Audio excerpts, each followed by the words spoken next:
Hello guys, today I'll be going over the militia unit.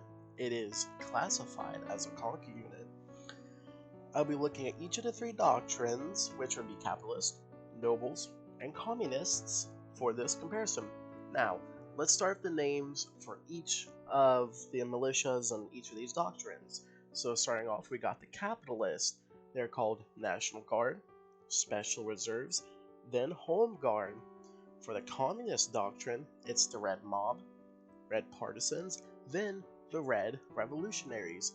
Now, for the final doctrine, the nobles, they're called the Freischärler, Freikorps, and Landsheer.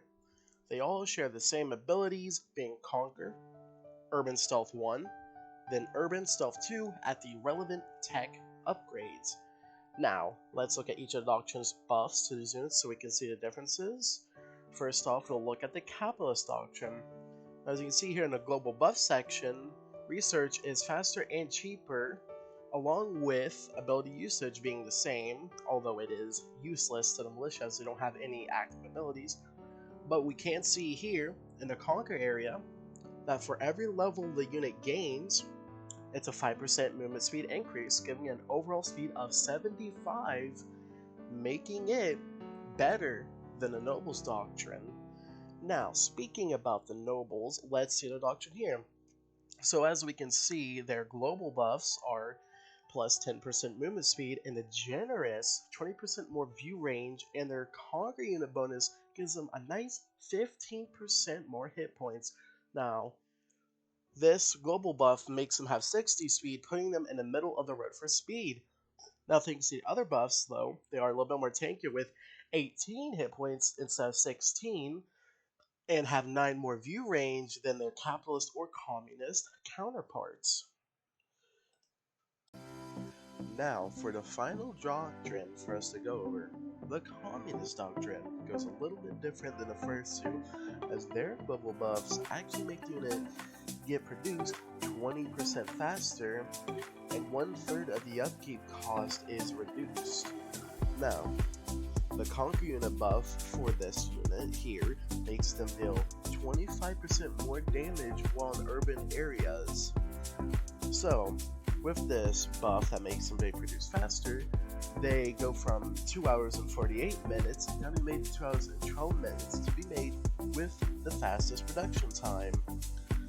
And with their conquered unit buff, they actually deal 50% more damage to cities than the 25% the other two doctrines get. Now, these buffs are great for defense, but they have the lowest speed between the three doctrines at 55 movement speed. Now, this unit has an equal view range of 45 on par with the capitalist, and the same health as them with 416, not 46.